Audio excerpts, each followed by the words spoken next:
Bonsoir à tous. On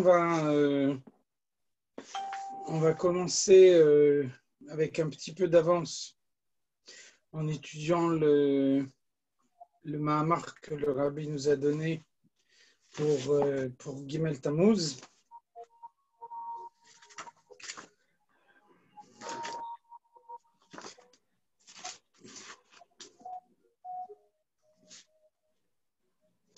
Donc, on va faire le paragraphe 11 de ce Mahamar.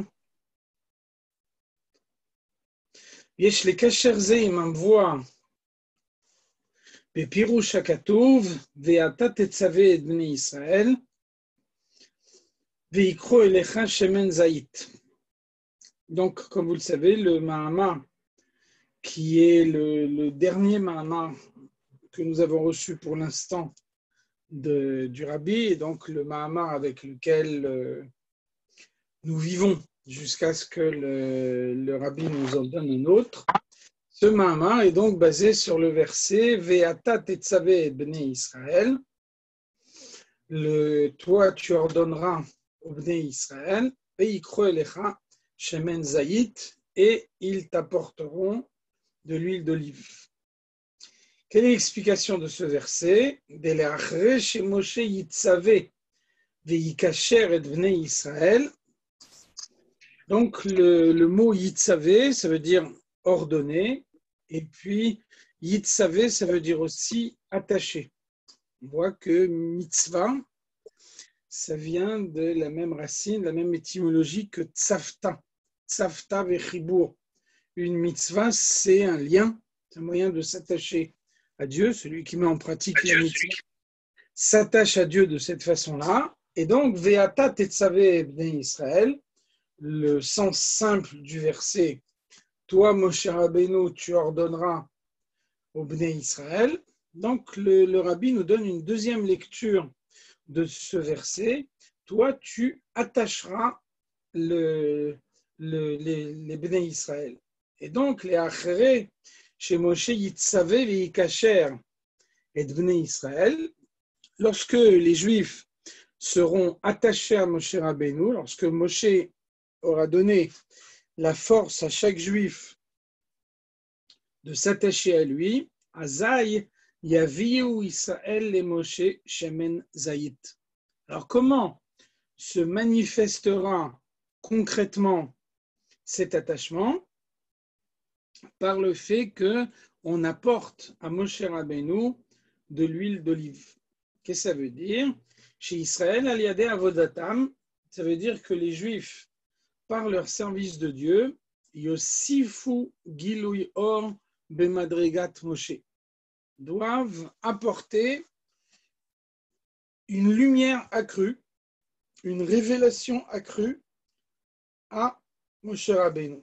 Donc on voit comment dans ce Mahamar, on voit comment le Rabbi définit la mission qui nous incombe à l'heure actuelle. Donc je répète, c'est le dernier Mahamar que le Rabbi nous a donné, que le Rabbi a relu, dont il a mis au point le texte. C'est un Mahamar que le Rabbi a distribué dans la synagogue à tous ceux qui pouvaient le recevoir. Et donc, dans ce Mahamar, le Rabbi définit le rôle de notre génération de la façon suivante. On doit s'attacher à Moshe Rabbeinu. On vit dans une période particulièrement obscure, un moment où il n'y a plus de tête, il n'y a plus de personnes vers lesquelles on peut se tourner pour obtenir une explication, pour savoir qu'est-ce qui se passe. Alors, quelle est la solution? La solution, nous dit le Rabbi, il faut s'attacher au Moshe Rabbeinu de notre génération. Et donc, de quelle manière on s'attache à Moshe Rabbeinu? En lui apportant de l'huile. L'huile, c'est ce qui permet de briller, c'est ce qui permet d'allumer une flamme. Ça veut dire qu'à une époque où le Rabbi s'est voilé à notre face, à une époque où le Rabbi ne nous délivre plus de manière directe son enseignement, Alors notre mission, c'est de prendre les enseignements qui sont en notre possession, tout ce que le Rabbi nous a d'ores et déjà enseigné, et de faire en sorte que ça se répande dans le monde entier. Donc ceci nous rappelle ce que le Rabbi a dit dans la Sikha du 28 Nissan. Le Rabbi nous dit: j'ai essayé de faire venir le Mashiach, et pour l'instant, le Mashiach n'est pas encore là. Et donc, qu'est-ce qu'il faut faire? Le Rabbi nous dit: je prends le dossier et je vous le transmets. Ce dossier, c'est désormais celui de chacun à titre personnel. On doit prendre les enseignements du Rabbi et les rendre brillants, les transmettre le plus largement possible.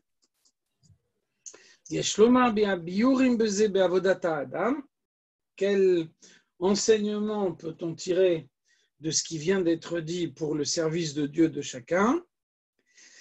Des chez Moshe, Metzavé ou Israël, vu que Moshe attache les Juifs à lui, Moshe attache les Juifs à Dieu. De quelle manière? Chez Uzan ou Mefarnes et Taïmouna. Ça veut dire que le rôle de Moshe Rabbeinu est de nourrir la foi des Juifs.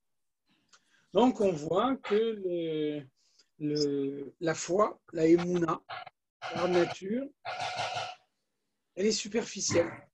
On voit que tous les Juifs s'appellent Ma'aminim, Bnei Ma'aminim, des croyants et fils de croyants. Donc chaque Juif a une émouna sincère, une émouna véritable. Et malheureusement, on peut constater que le fait d'avoir la émouna n'empêche pas de mal agir.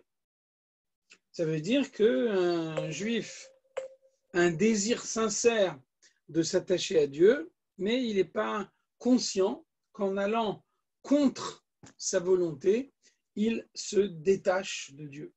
Et donc un Juif a l'impression qu'il peut être attaché à Dieu tout en faisant quelque chose qui va contre sa volonté.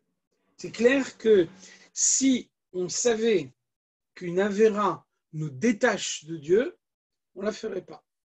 Toute la raison pourquoi la avéra est possible, c'est parce que le Yetzer Hara, le mauvais penchant, arrive à convaincre un homme que malgré cette avéra, son judaïsme reste intact.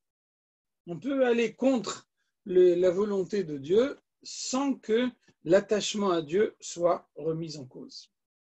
Donc pourquoi c'est comme ça? Eh bien c'est comme ça parce que la nature de la émouna, c'est d'être superficiel. Chacun se rappelle de l'affirmation de la Gemara qui nous dit Ganva apum martarta, le voleur, au moment où il s'engage dans l'endroit dans lequel il va voler, Rachmana Karia. Il appelle Dieu, il invoque Dieu, il demande à Dieu de l'aider. Ça veut dire que ce voleur, il est sincère, il a une foi véritable. Il est convaincu que Dieu peut l'aider. Et il ne ressent même pas le paradoxe qu'il peut y avoir à demander à Dieu de l'aider pour aller à l'encontre de sa volonté. Et finalement, nous sommes tous comme ça. Bien souvent, on a un comportement dont on sait qu'il n'est pas malheureusement totalement conforme à la volonté de Dieu, et ça ne nous empêche pas de dire il faudrait que Dieu m'aide. Et donc, il ne s'agit pas de remettre en cause la foi. Cette foi, elle est sincère, il n'y a pas de doute. Chaque juif a une foi sincère. Néanmoins, la foi est superficielle. Et donc, il faut transformer la foi superficielle en une foi profonde. Et c'est ce que le Rabbi appelle dans ce Mahama nourrir la émouna. Il faut nourrir la émouna, la nourrir par de la connaissance, la nourrir par de l'étude de la Torah. Et c'est cette nourriture spirituelle de l'âme qui permet de transformer la émouna superficielle en une émouna profonde. La émouna profonde, c'est celle qui ne permet en aucune façon d'aller à l'encontre de la volonté de Dieu. Et donc, le Rabbi nous dit ici, de quelle manière la émouna superficielle devient une émouna profonde en s'attachant au Moshe Rabbeinu de notre génération. C'est uniquement Moshe Rabbeinu, le Moshe Rabbeinu de notre génération, qui a la force de transformer la émouna superficielle en émouna profonde. Et donc, ça veut dire que cette transformation dépend du degré d'attachement que chacun peut avoir avec le Moshe de la génération. שהאמונה תהיה נוסף על כמו שהיא מצד הגילויים בהנשמה, ça veut dire que on peut avoir la émouna qui vient de tout ce qui est révélé à la neshama telle qu'elle est là-haut. La neshama, quand elle est là-haut, elle reçoit de nombreuses élévations. Chacun connaît la Gemara Brachot, qui nous dit que tous les jours, à minuit, Dieu se lamente et il dit « Oy lahem labanim shebiglalam echerafti et beiti » Malheur à mes enfants à cause desquels j'ai été obligé de détruire ma maison, de détruire le Beth Amikdash. Et donc la Gemara pose la question, à quoi ça sert que Dieu se lamente, puisque nous, on n'entend pas? Si Dieu se lamentait sur la destruction du Beth Amikdash et que les Neshamot qui se trouvent à l'intérieur de corps physiques entendaient ces lamentations, alors il n'y a pas de doute. On ferait tous tchouva. Mais donc, Dieu se lamente là-haut et la Neshama qui se trouve dans le corps, elle n'entend pas. Donc, à quoi ça sert? Pourquoi Dieu fait ça? Et la Gemara répond, Afalgav de Ibu lo chazi, mazlayehu chazi. Même si l'homme, dans son existence physique, ne voit pas ce qui se passe là-haut, son mazal, la partie de la neshama qui reste là-haut, le voit. Alors donc, un homme va dormir le soir et sa neshama quitte son corps, elle remonte là-haut. Quand la neshama se trouve là-haut, alors elle assiste aux lamentations de Dieu. Et le lendemain matin, quand cette neshama retourne dans le corps et que l'homme se réveille, alors elle a un sentiment de tchouva, du fait de ce qu'elle a entendu spirituellement pendant la nuit, pendant son sommeil. Ce sentiment de tchouva est un sentiment superficiel. La émouna que la neshama ressent par elle-même est une émouna superficielle. Donc c'est une véritable émouna sincère, mais qui ne suffit pas pour que l'homme modifie de façon profonde et durable son comportement.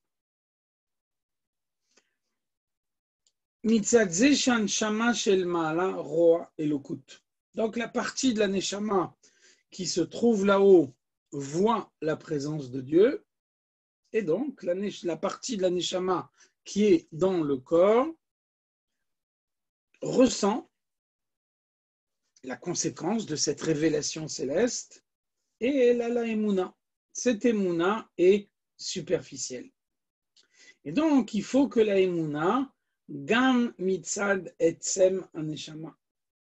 La émouna doit venir non pas uniquement de la partie de la neshama qui reste là-haut, mais aussi de l'essence de la neshama qui est une parcelle de divinité véritable.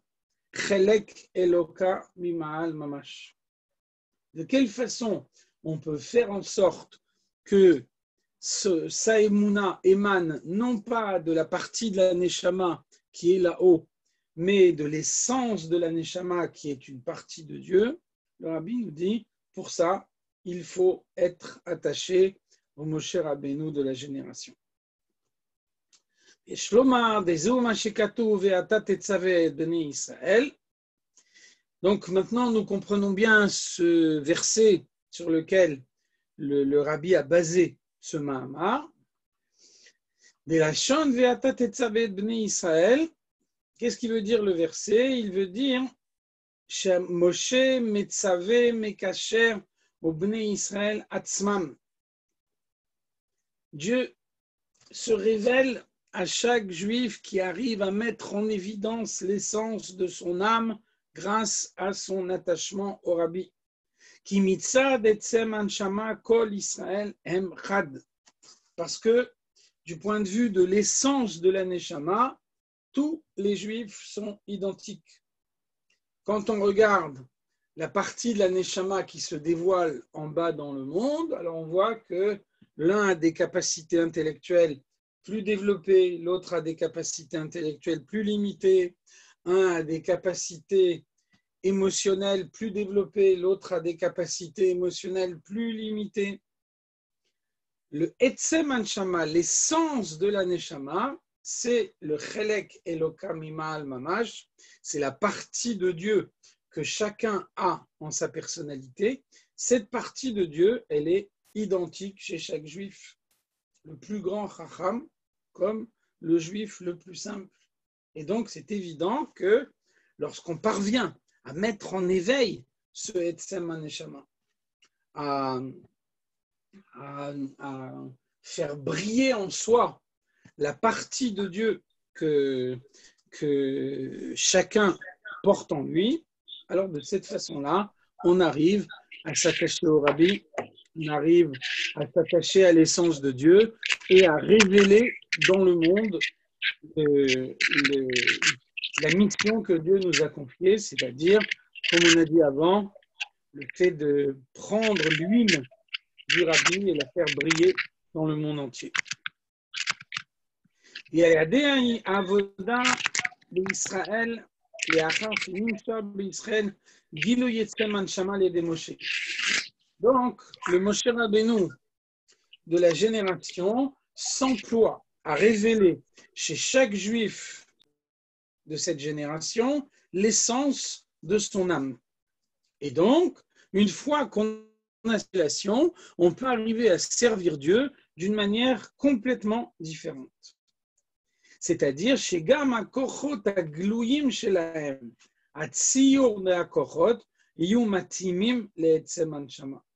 Quel est l'effet de cette révélation? Quel est l'effet de l'attachement au Rabbi? C'est que les forces révélées de la personnalité, l'intellect, les sentiments, sont modifiées par l'attachement au Rabbi. Donc un homme peut arriver à comprendre des choses qu'autrement il n'aurait pas compris.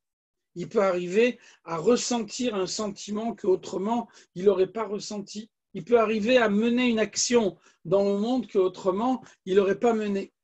Et donc voilà ici le contrat que le Rabbi propose à chaque juif de cette génération.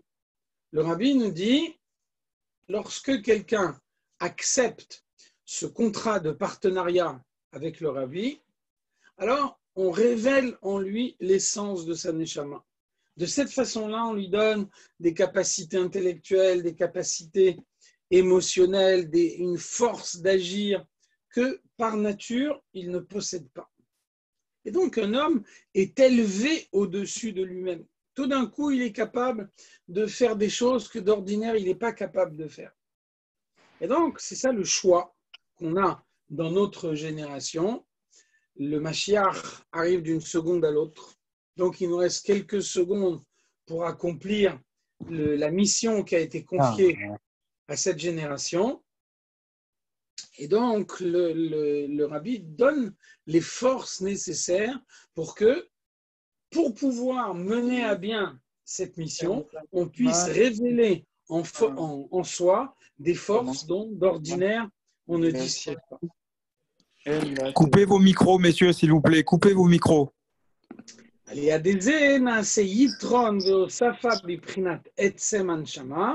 Donc, de cette façon-là, l'essence de la neshama peut se dévoiler dans la personnalité au sein du corps. Et c'est l'effet de Moshe, du Moshe de la génération, sur la personnalité de chacun.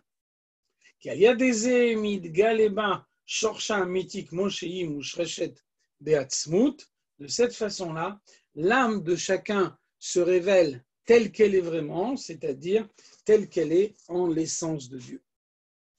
Le rabbi donne une parenthèse.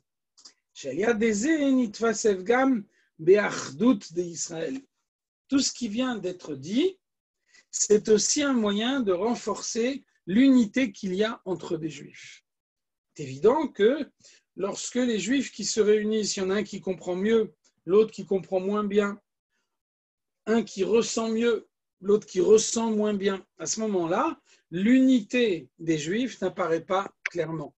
En revanche, quand un Juif est défini comme une partie de Dieu, à ce moment-là, cette partie de Dieu, elle est identique chez tout le monde. Et là, l'unité du peuple juif se révèle dans toute sa force.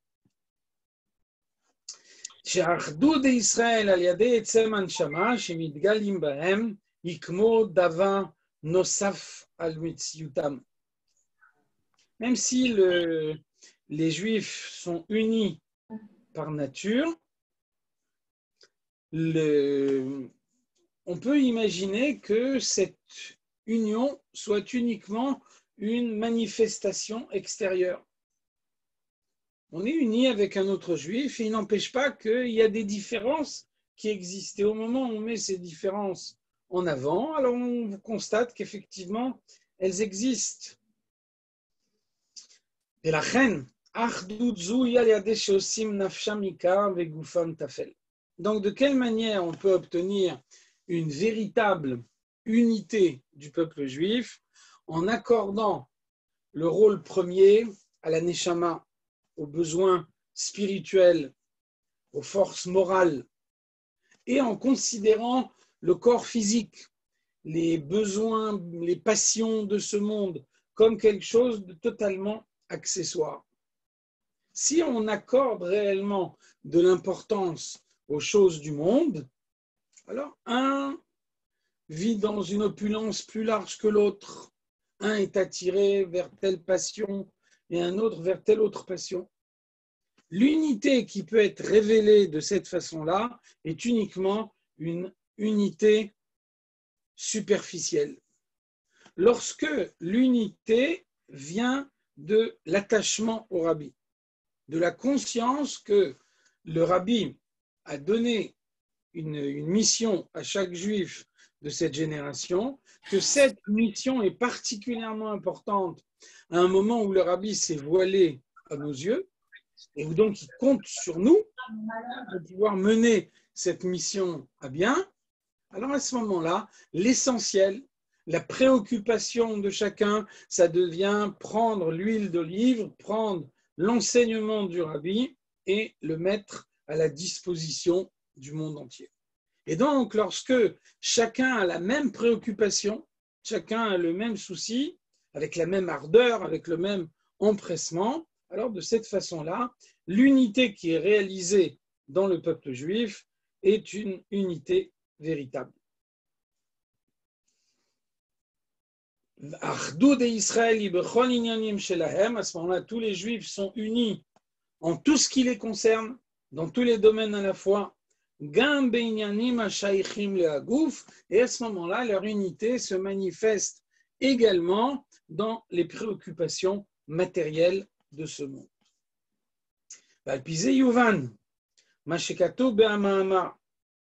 Ceci nous permet de comprendre ce qui a été expliqué par le rabbi précédent dans un Mahamar qu'il a prononcé à Purim Katan 1927, au moment d'une période particulièrement noire en Russie, alors qu'il était poursuivi par le KGB.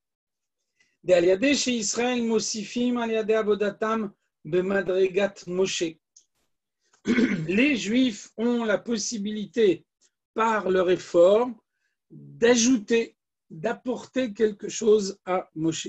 C'est-à-dire que à un moment où le rabbi s'est voilé à nos yeux, l'obligation de chacun de diffuser les enseignements du rabbi devient beaucoup plus importante.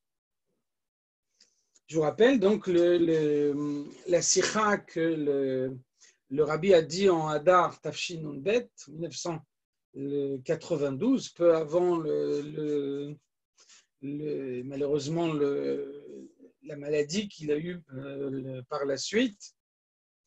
Le rabbi a dit, on voit qu'à la fin de sa vie, le rabbi précédent avait des difficultés à s'exprimer. Il avait du mal à parler et bien souvent, quand on n'était pas familier de sa manière de s'exprimer, on ne comprenait pas ce qu'il disait. Et donc, le rabbi s'interroge finalement par sa parole. Le rabbi précédent a fait faire tchouva à des milliers de juifs.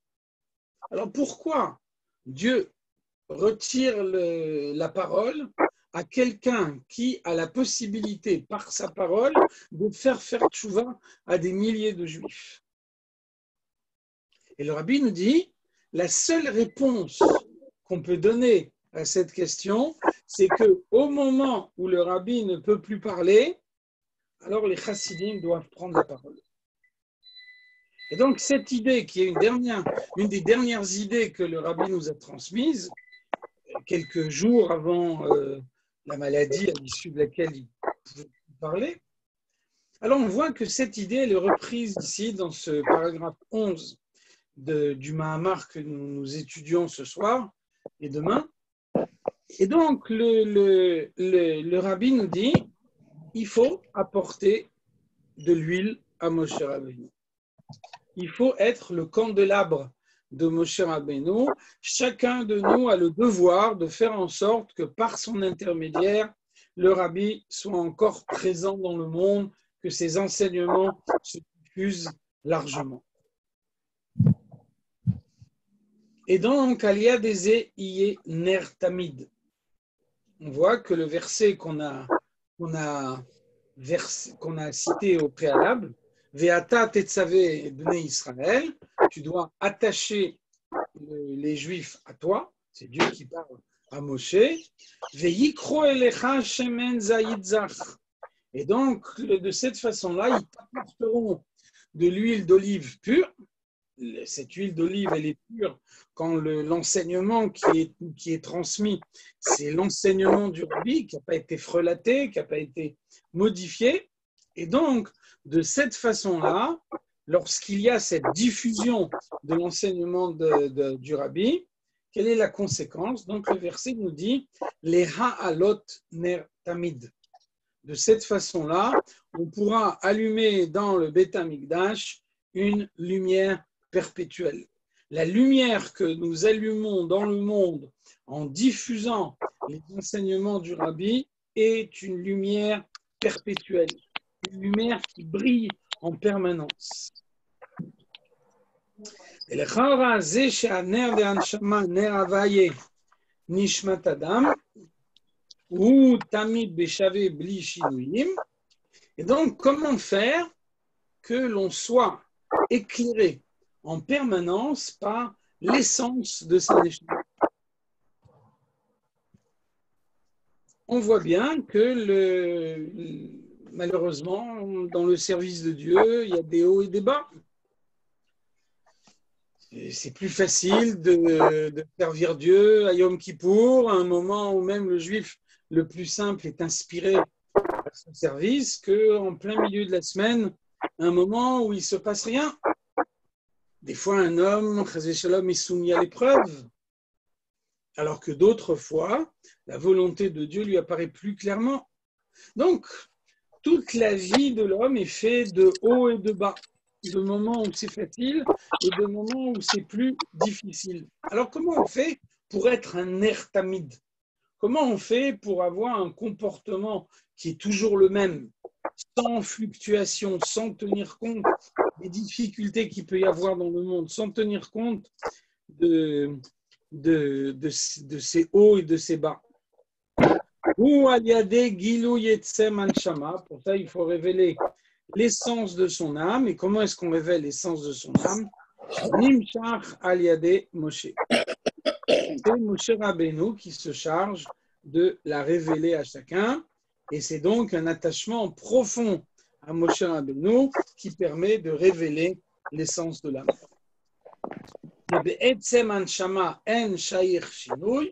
Lorsqu'on révèle l'essence de la neshama, il n'y a plus de modification, il n'y a plus de fluctuation, il n'y a plus de haut et de bas. Quelqu'un qui se contente de révélation, non pas de l'essence, des fois la révélation est plus forte, des fois la révélation est moins forte. Et donc, à ce moment-là, il peut y avoir des hauts et des bas dans le comportement. Lorsqu'on révèle l'essence, l'essence ne change pas. L'essence est toujours la même. Et donc, celui qui vit par l'essence de sa neshama, lui, a un comportement toujours identique. Et donc, le rabbi nous dit, vivre par l'essence de sa neshama, ça pourrait paraître très présomptueux. Qui je suis moi pour dire que voilà, l'essence de ma neshama, la partie de Dieu que j'ai en moi est révélée en permanence au sein de ma personnalité. Alors, le rabbi nous dit, si on y arrive, ce n'est pas par son mérite personnel, mais c'est parce que le rabbi donne toutes les forces nécessaires pour pouvoir y parvenir. Et donc, quelqu'un qui s'attache profondément au rabbi, il y parvient.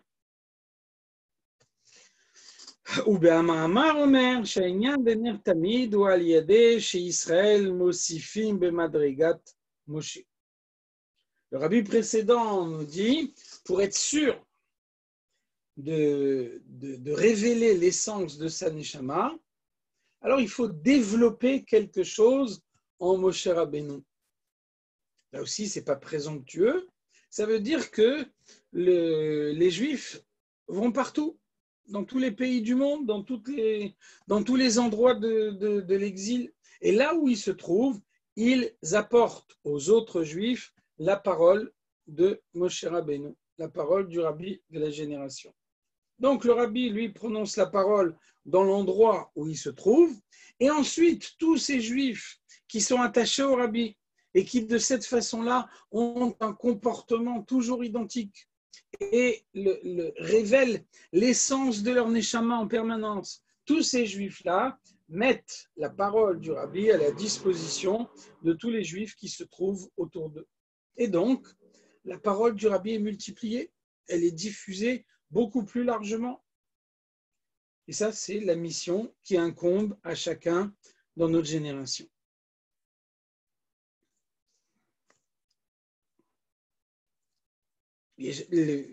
ויש לומר שבהגילוי דעצם הנשמה בדרך מלמעלה למטה על ידי ואתה תצווה, יש חילוק בין ערב ובוקר. Tant que on révèle sa neshama au sein de sa personnalité sans faire intervenir le rabbi, alors l'on voit que le verset nous dit à propos de l'allumage de la menorah dans le Beth Amikdash, il nous dit qu'il faut l'allumer, mais erev ad boker, du soir au matin. Qu'est-ce que ça veut dire?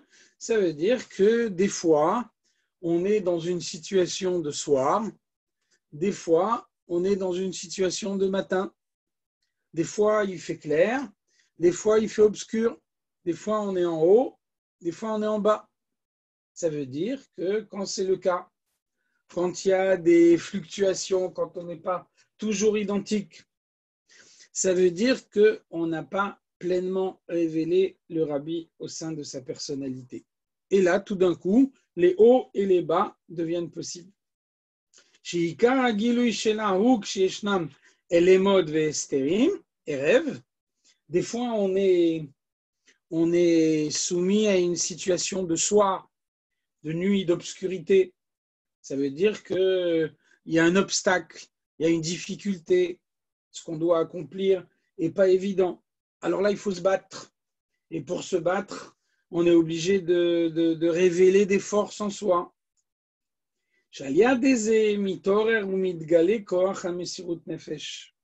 Au moment où on est confronté à une difficulté, alors on peut plus aisément révéler la force de Messirut Nefesh qu'on a en soi, comme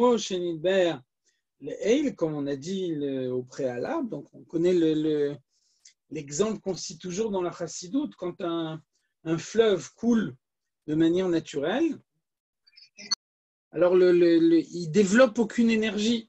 Si par contre, dans ce fleuve, on met un barrage, c'est-à-dire qu'on fait un obstacle qui empêche l'eau de passer, alors on voit qu'au moment où on soulève le barrage, au moment où on enlève l'obstacle, alors l'eau arrive à développer une énergie qu'elle n'a pas du tout en temps normal. Donc, c'est la même chose dans la nature de l'homme, dans la nature de la personnalité humaine. Quand on est confronté à une difficulté, on révèle en soi des forces qu'en temps normal, on n'a pas. Et puis ensuite, arrive un moment où il n'y a pas de difficulté. Quand il n'y a pas de difficulté, on s'endort. Parce qu'on n'a plus besoin de lutter. Et comme on n'a plus besoin de lutter, dans toutes les forces particulières qu'on a eues au moment de la lutte, bien on les utilise plus. Chez Gamele, chez Bisman, à Gzera, Amdum, Sirut Nefesh, chez Baoul et Makom, chez Efshar Laasok Betoro Mitzvot, Mitoch Achava, Boker, En Nikar Bahem Am Sirut Nefesh, Aya Lahem Mikodem. Donc, le Rabbi nous dit, dans notre génération, on a vu des Juifs qui étaient en Russie, à l'époque où la Russie était communiste, à l'époque où ces Juifs-là étaient persécutés. Et donc, ils ont développé en eux des forces énormes pour pouvoir résister à ces persécutions. Et puis ensuite, le rideau de fer est tombé et ces Juifs-là sont venus s'installer dans les pays de l'abondance, dans les pays de la largesse, où il n'y a plus aucune difficulté pour mettre en pratique la Torah et les mitzvot, ou parfois même on est aidé quand on veut le faire. Et donc, qu'est-ce qu'on a vu, qu'est-ce qu'on a pu constater? Que ces Juifs qui ont fait Messirut Nefesh, qui ont été capables de risquer leur vie en période de persécution, eh bien, parvenus dans un endroit où il n'y a pas de persécution, ils se sont, on dirait en français, totalement embourgeoisés. Et là, ils ne sont plus capables du moindre sacrifice. La dernière. On voit que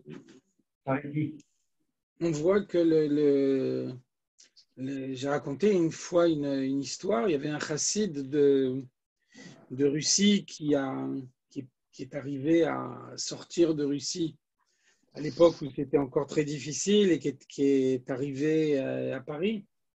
Et donc, il a passé son premier Shabbat en dehors de l'URSS à Paris. Et il y avait un Farbrengen au 17 rue des Rosiers. Et donc, il a pris la parole dans ce Farbrengen. Et la première chose qu'il a dit, c'était « Je vous admire ». Il a dit « Moi, j'habitais dans un endroit de persécution. Et donc, dans cet endroit de persécution, faire Messirut Nefesh pour le service de Dieu, c'était pour nous une situation naturelle parce qu'on savait qu'on était persécuté, que si on ne résistait pas, alors notre judaïsme serait totalement perdu. Par contre, vous vivez dans des pays de largesse, dans des pays où il n'y a aucune persécution, où il n'y a aucune épreuve, et malgré tout, vous mettez en pratique la Torah et les mitzvot. Donc, je vous admire. Vous voyez que c'est exactement cette idée-là que le rabbi explique ici. Quand quelqu'un révèle en lui l'essence de sa neshama parce qu'il se trouve dans une situation exceptionnelle, alors il a révélé, bien sûr, il a révélé l'essence de sa neshama, mais la pratique va montrer que dès l'instant où cette situation exceptionnelle est terminée, alors sa Messirut Nefesh va s'arrêter.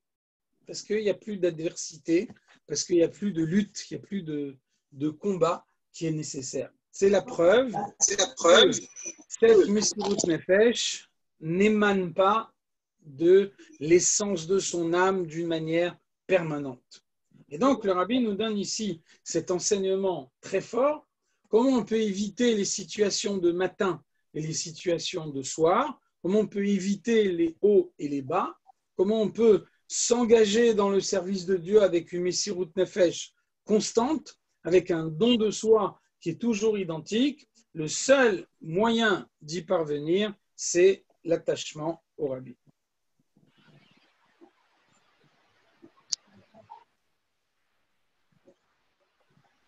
Donc, de cette façon-là, Amitit inyan de ner tamid, she'en shaich bo shinui, comment est-ce qu'un juif peut révéler en lui la lumière qui l'éclaire de façon permanente, ou al-yadeh avodatam shel Israël, c'est par son effort. Shegam kochot aglui miuchad imetzem anshama, l'effort qui va faire en sorte que les forces révélées de sa neshama, son intellect, ses sentiments, soient le reflet de cette partie de Dieu qu'il porte en lui. Et donc ça, c'est Vayikru Elecha. Pour ça, il faut apporter de l'huile à Moshe Rabbeinu, c'est-à-dire se faire la bougie, la flamme de Moshe Rabbeinu. Et chacun, là où il se trouve, dans son entourage, doit s'efforcer de diffuser l'enseignement du Rabbi, de le faire en permanence. Et c'est grâce à ça qu'on peut révéler en soi les forces de l'essence de sa neshama d'une manière durable.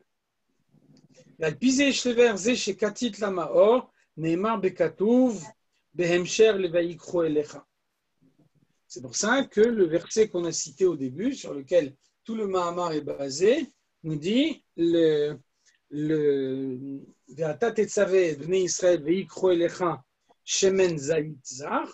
Juifs vont apporter de l'huile d'olive pure, katit la maor, concassé pour le luminaire. Et donc, on a dit déjà au préalable, on aurait attendu katit lehaïr, concassé pour pouvoir éclairer. Donc, concassé, ça veut dire que, par exemple, la différence du raisin, on met toujours en opposition dans la chassidoute le raisin et l'huile, le raisin et l'olive. On voit qu'une simple pression sur un raisin suffit pour faire sortir du vin. Par contre, si on veut faire sortir l'huile qu'il y a dans l'olive, alors il faut écraser complètement l'olive de façon à faire sortir l'huile qu'elle porte en elle. Donc le verset nous dit katit, quelqu'un qui est vraiment écrasé. Qu'est-ce que c'est écrasé? C'est écrasé par l'exil, écrasé par les difficultés, écrasé par l'obscurité, écrasé par le fait que chaque jour on découvre des situations qu'on n'aurait jamais pu imaginer un jour être confronté à des situations pareilles. Et donc on est brisé, on est cassé. On est avant tout cassé parce qu'on attend la venue du Mashiach, on est profondément convaincu que le Mashiach va se dévoiler d'une seconde à l'autre. Et c'est pour ça qu'une seconde de plus en exil, c'est un moment très difficile, c'est une épreuve intolérable. Alors nous dit le Rabbi, katit, quelqu'un qui est écrasé de cette façon-là, la ma'or. Lui, il révèle non pas seulement la lumière qu'il apporte aux autres, mais la Maor, le luminaire lui-même. Lui, il a vraiment l'essence de sa Neshama en lui. Lui, il véhicule vraiment le message du Rabbi et il le véhicule d'une manière permanente, d'une manière toujours identique.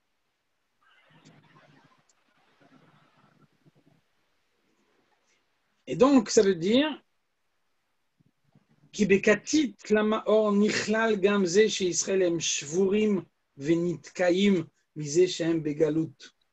fait de se trouver en exil, ça provoque chez un juif le sentiment d'être brisé, d'être cassé.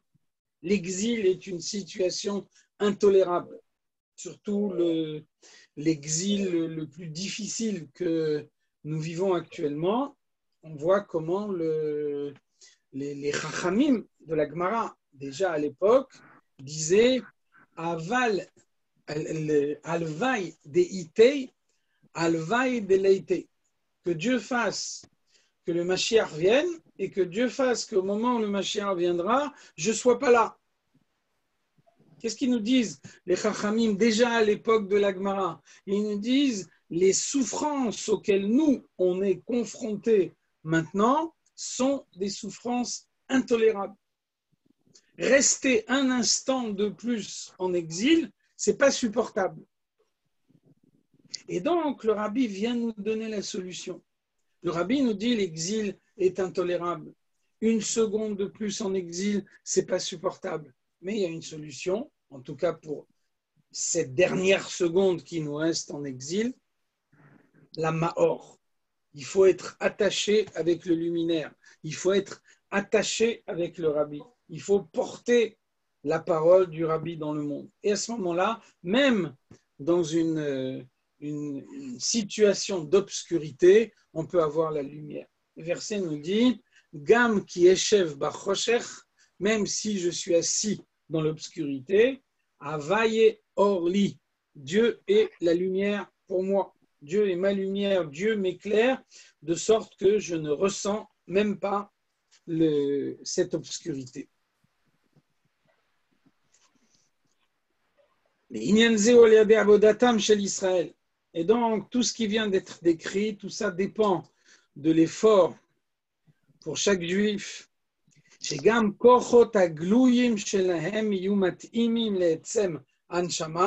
Pour avoir des forces révélées au sein de sa personnalité, un intellect, des sentiments qui soient pleinement en accord, pleinement en harmonie avec l'essence de sa neshama, avec la partie de Dieu que chacun a en lui. Vous connaissez la boutade des chassidim de l'Admour HaZaken? Les chassidim de l'Admour HaZaken nous disaient, on explique dans la chassidoute que l'orgueil est un défaut très grave. Et quand même, il y a des fois où l'orgueil peut être utile. Il y a des fois où l'orgueil peut avoir un aspect positif dans le service de Dieu. L'orgueil, ça permet, lorsque le Yetzer Hara vient attaquer un juif, de pouvoir lui répondre, tu sais qui je suis un chassid Chabad, je suis attaché au Rabbi. J'ai reçu une mission du Rabbi de diffuser son message dans le monde. Et donc, je ne t'écouterai pas. Je ne veux pas écouter le message du Yetzer Hara. Et de cette façon-là, on peut arriver même à positiver le Yetzer Hara. En tout cas, vous voyez comment le Rabbi définit clairement la mission qui nous incombe. Et le Rabbi nous donne l'assurance. Les difficultés de l'exil sont des difficultés incontestables. Une seconde en exil, c'est un moment très difficile. Malgré tout, lorsqu'on utilise cette période de l'exil pour être un ma'or, pour être un luminaire pour éclairer l'exil par les enseignements du Rabbi.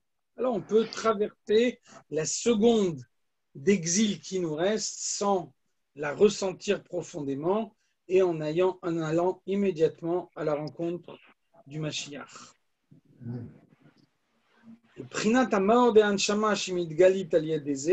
Donc le contrat que le Rabbi offre à chacun, c'est de révéler l'essence de sa neshama, que Moshe mushreshet be'atzmut telle qu'elle se trouve dans l'essence de Dieu, et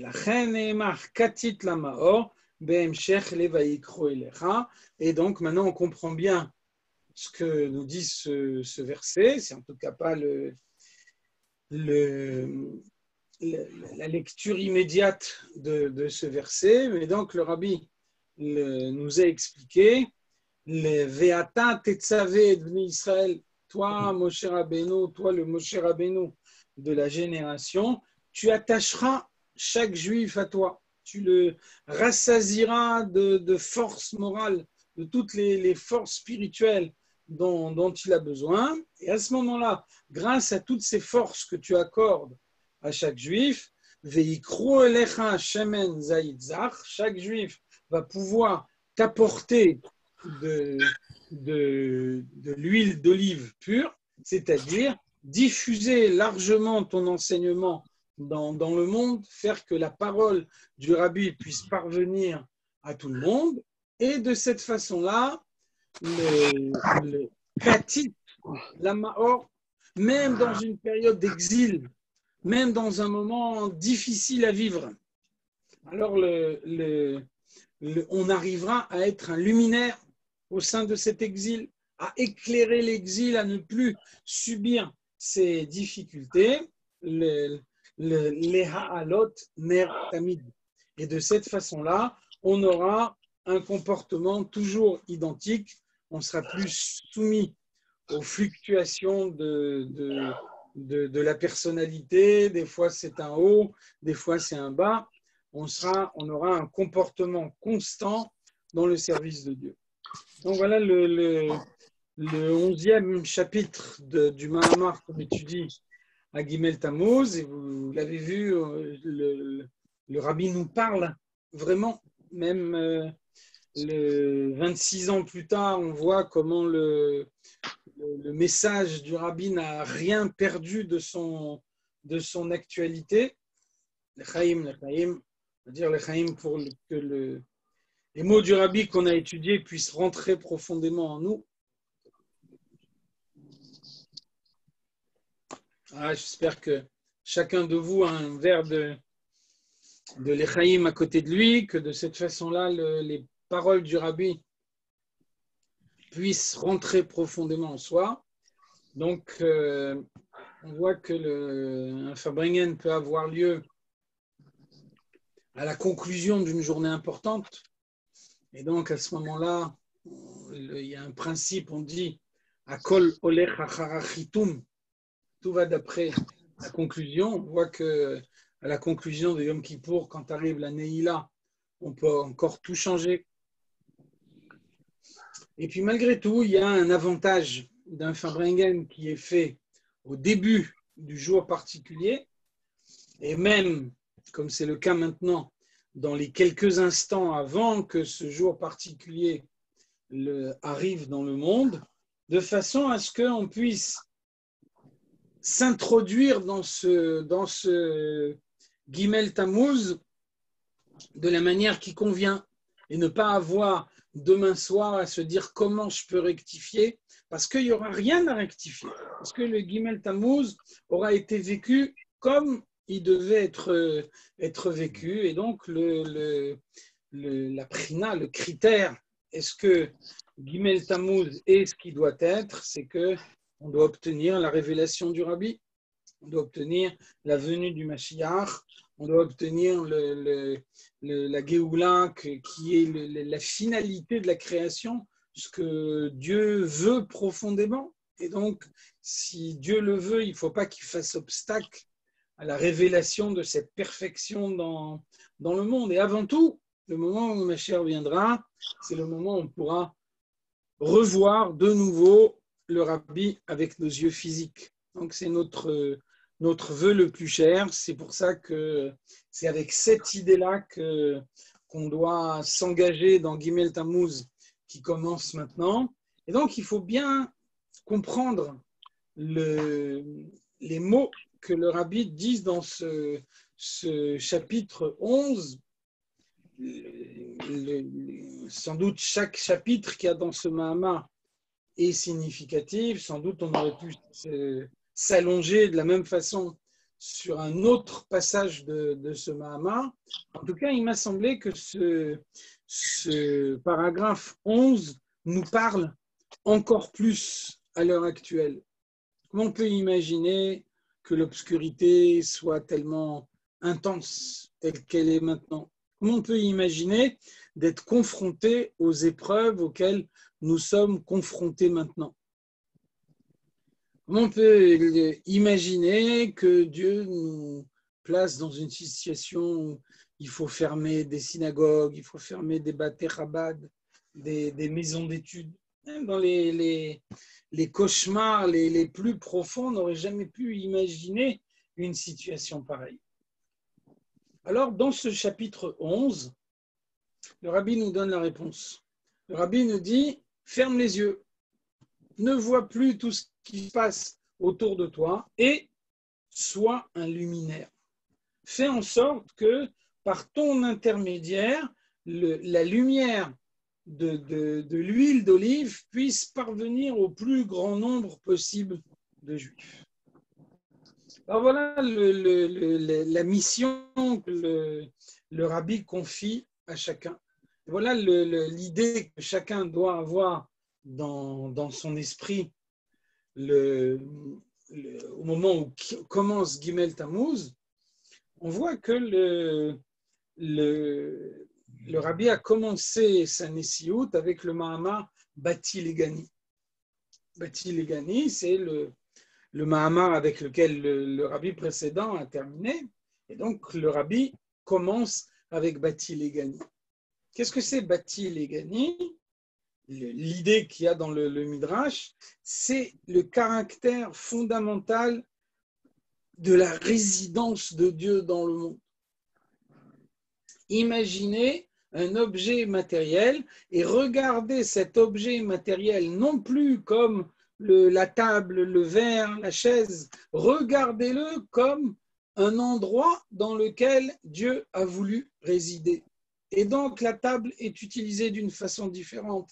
La table, elle peut être utilisée que d'une manière conforme à la volonté de Dieu. La chaise ne peut être utilisée que d'une manière conforme à la volonté de Dieu. Et à ce moment-là, on regarde autour de soi et on s'aperçoit que tout ce qui existe dans le monde est positif.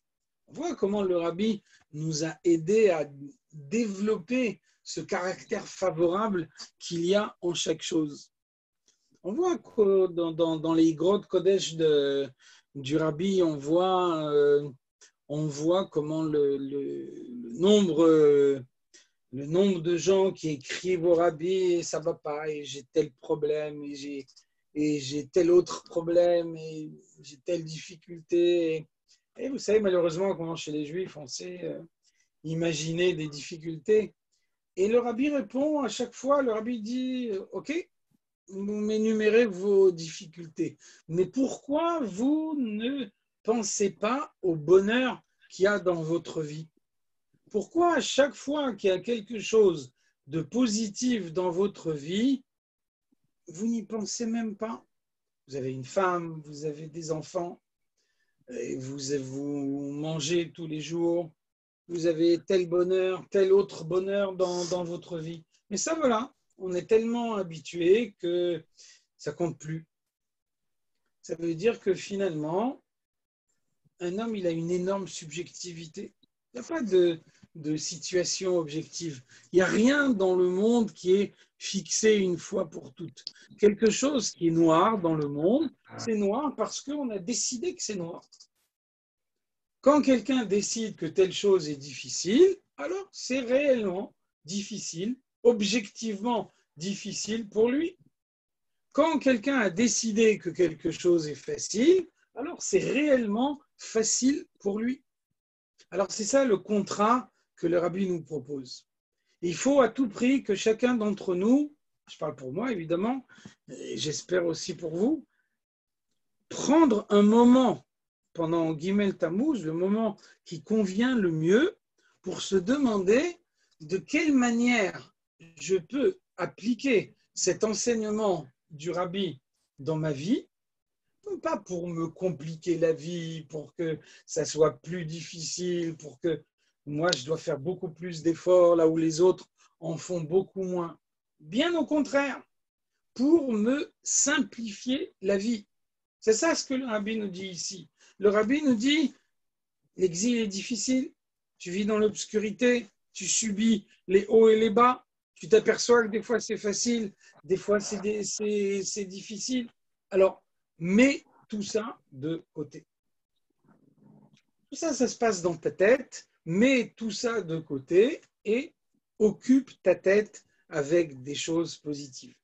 Pose-toi la question en permanence, est-ce que je suis en ce moment l'huile d'olive pure du rabbi? Est-ce que en ce moment, j'apporte la parole du rabbi aux autres? Est-ce que je développe un enseignement du rabbi de telle façon que chacun peut le recevoir, que chacun peut le rentrer profondément en lui? Et donc, c'est ce que le rabbi nous dit ici. Le rabbi nous dit, on vit dans un monde chaim, chaim. On vit dans un monde où chacun a le libre arbitre et donc chacun peut décider d'utiliser son libre arbitre de la manière dont il entend. Et donc, si on décide de se compliquer la vie, on peut le faire. Et puis après, une fois qu'on aura bien compliqué sa vie, alors on pourra se plaindre, parce que ça fait partie également du scénario. Ah là là, j'ai pas de chance, regardez ce qui m'arrive à moi. Ce qui m'arrive à moi, ça arrive jamais aux autres. Personne dans le monde entier n'a autant d'ennuis que moi je peux avoir. Moi, je cumule toutes les difficultés possibles et imaginables. Vraiment, c'est triste. Ma vie, elle est vraiment triste.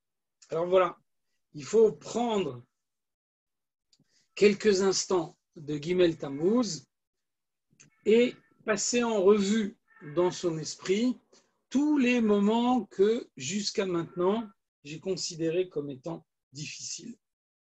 Et se poser la question, est-ce que c'est réellement difficile ou bien est-ce que c'est moi qui ai fait en sorte que ça soit difficile? Vois comment le rabbi nous dit, l'chaim. Comment réfléchir, comment l'enseignement du rabbi est vraiment révolutionnaire par rapport à tout ce qu'on a pu voir dans le judaïsme au préalable.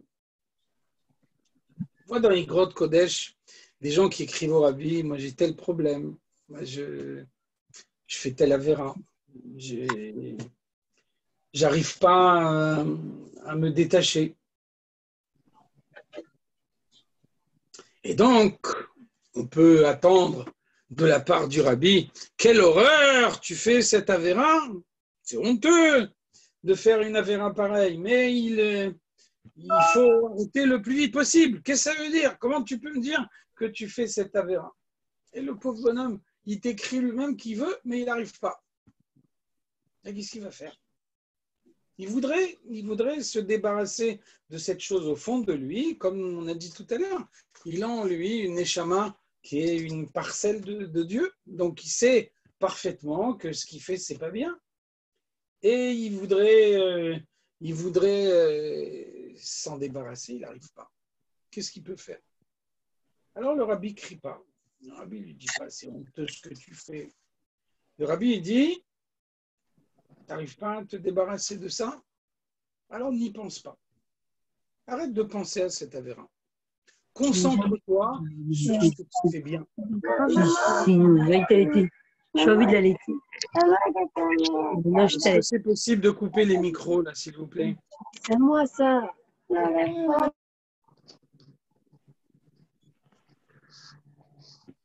Donc, on voit que le rabbi met en évidence l'aspect positif qu'il y a chez chacun.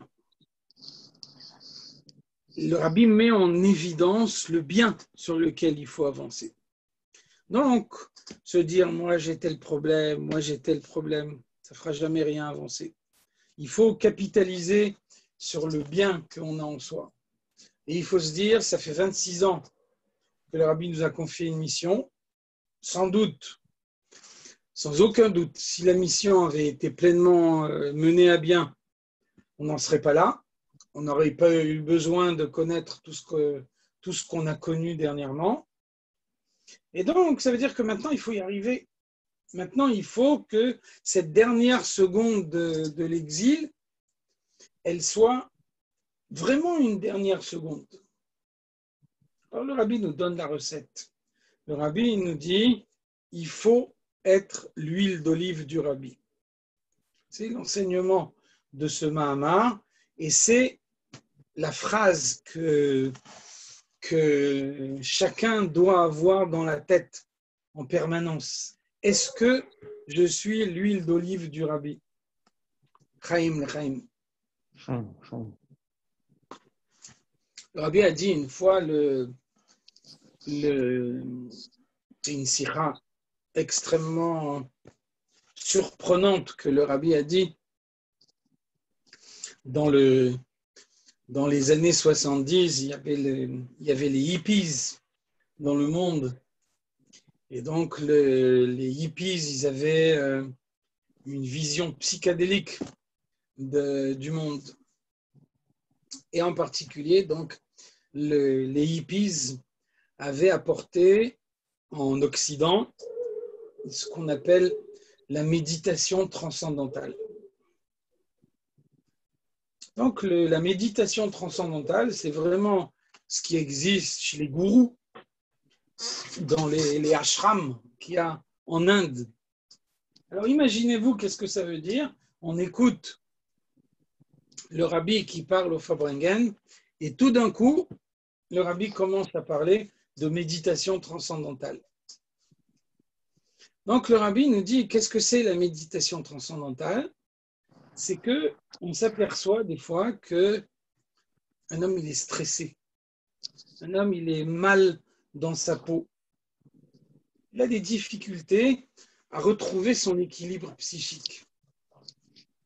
Et donc, quand quelqu'un est dans une situation de déséquilibre psychique, c'est bien souvent parce qu'il a perdu l'équilibre de son esprit. Il est dispersé dans sa personnalité. Et donc, cette dispersion, elle fait que des fois il est là, des fois il est ailleurs, et des fois il est dans une troisième direction. Et tout ça, c'est tellement difficile à supporter qu'il stresse. Et donc, le rabbi nous dit, la Avodah Zarah en Inde, ils ont compris que ce qu'il faut, c'est réunifier la personnalité. C'est pour ça que la méditation transcendantale, elle est basée sur une notion qui s'appelle le mantra. Et donc, le rabbi nous dit, tout ça c'est... je fais que répéter la sikha du rabbi. Hein. Le rabbi nous dit, qu'est-ce que c'est le mantra? C'est le gourou qui décide, toi, en fonction de ta personnalité, le terme qui te convient le mieux, c'est tel terme.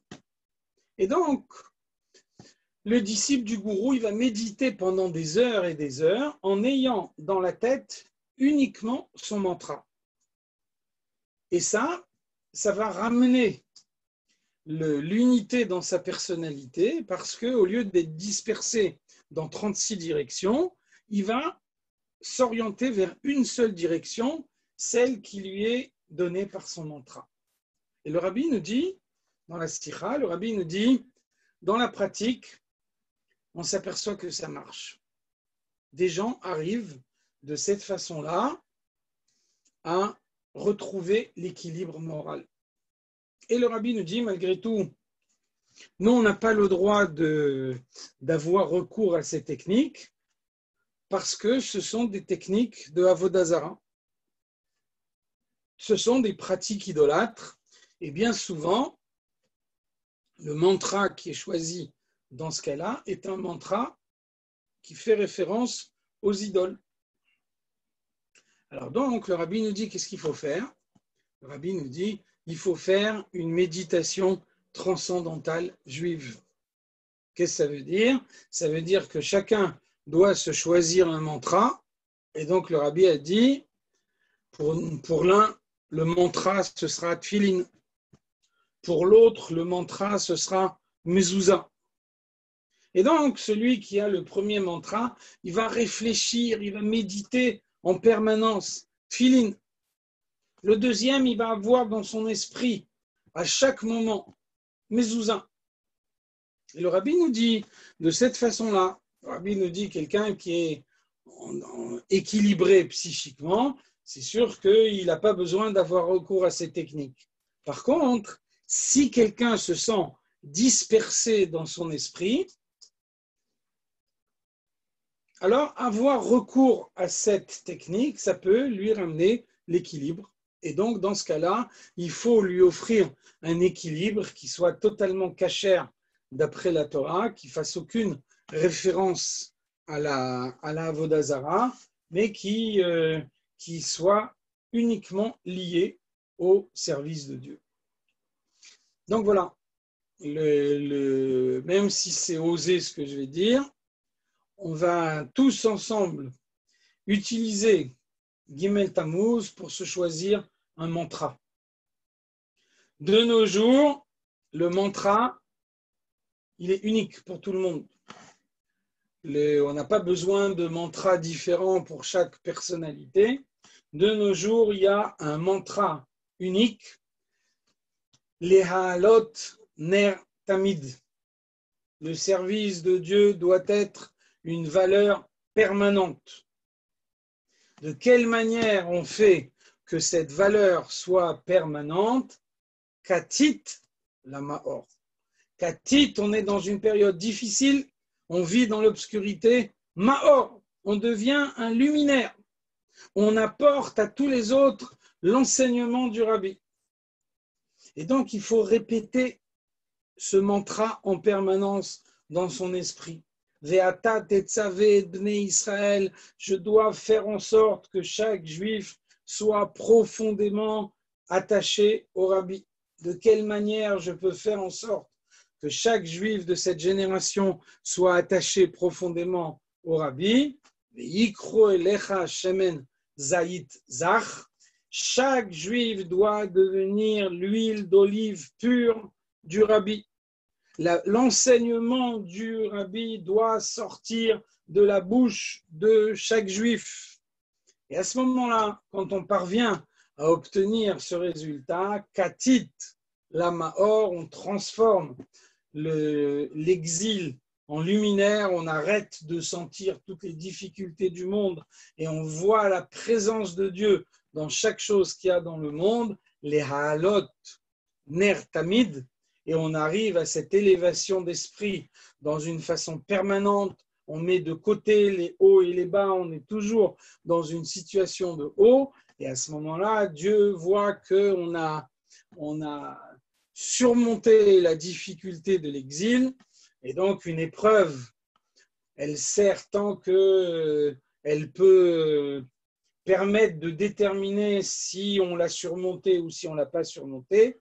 À partir du moment où c'est clair qu'on l'a surmonté, l'épreuve devient inutile et donc Dieu verra clairement que l'épreuve de l'exil est inutile, que l'épreuve de toutes les difficultés auxquelles nous sommes confrontés maintenant est inutile parce que les Juifs ont surmonté l'épreuve haut la main et à ce moment-là, Dieu nous donnera la venue du Mashiach et on pourra voir le Rabbi de nos yeux, c'est ce qu'on attend avant tout, de pouvoir voir le Rabbi avec nos yeux, c'est la raison profonde pour laquelle on souhaite la venue du Mashiach, de la même façon que Dieu y veut, dira Batartonim, nous on veut revoir le Rabbi avec nos yeux. Et donc, demain matin, on se réveillera dans un monde où le Rabbi sera déjà physiquement présent, parce que chacun prendra une bonne décision dès ce soir. Et donc, c'est écrit le Marshaba Tova, Kadosh Baruch Hu Metzarfa les Maaseh, quand on a pris une bonne décision. Alors, Dieu, il voit l'avenir, et donc, avant même que la décision soit mise en pratique, Dieu sait qu'on le fera effectivement, et il en donne la récompense immédiate, le fait que dès demain matin, on pourra voir le Rabbi avec nos yeux de chair, Neshamod, Begoufim, avec l'avenue du Mashiach. L'Echaim, profitez bien de cette dernière seconde de l'exil pour être des Juifs du Rebbe sans concession. L'Echaim. L'Echaim.